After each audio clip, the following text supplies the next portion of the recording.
Hamate, hamate, hamate roron hamate.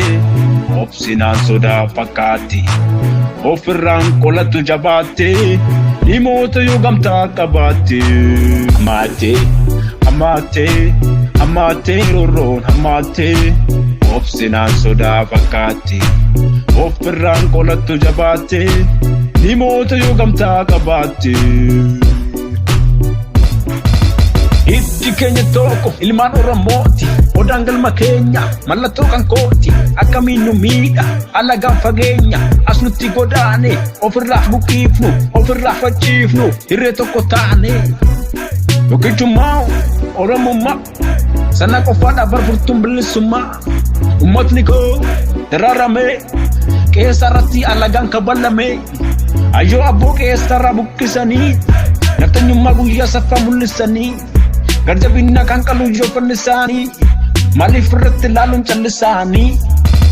Hamate, hamate, hamate roron hamate. Obsinaan sodaa fakkaatti. Ofirraan qolatu jabaate. Dhimoota yoo gamtaa qabaate. Tokkichumaa ammas tokkichumaa. Tokkichumaa dhugaa Oromummaa. Sana qofaa furtuun bilisummaa. Sabni Oromoo kan Wallaggaa Oromi seenuun cabse daangaa. Horosha Muhammaru jaarte giddaa ayyaana kan naqaamte. Yoo dhinni koo dhiiga coobsu kan koo garaa tasa qoobsu. Walitti ilaaluun salphina kaanii hadhaabannu wal ciina. Kabachiisuuf Oromiyaa kaabaaf kibba bahaa dhihaa. Affalmannu tokko taane galman geenyu faffacaane.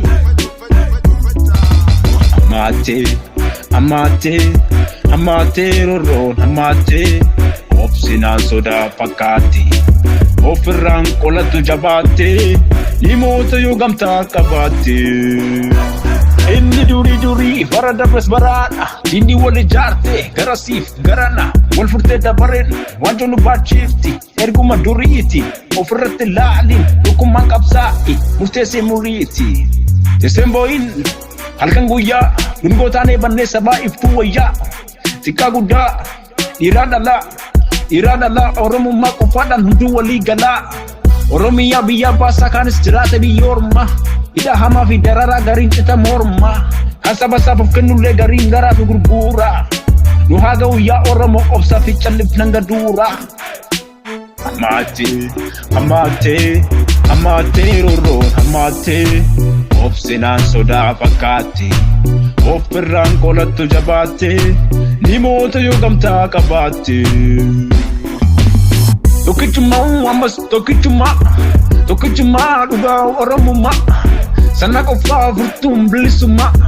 Sabni Oromoo kan Wallaggaa Oromi seenuun cabse daangaa. Horosha Muhammaru jaarte giddaa ayyaana kan naqaamte. Yoo dhinni koo dhiiga coobsu kan koo garaa tasa qoobsu.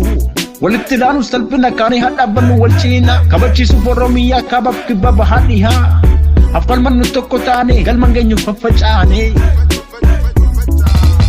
Hamate, hamate, hamate roron hamate. Obsinaan sodaa fakkaatti. Ofirraan qolatu jabaate. Dhimoota yoo gamtaa qabaate.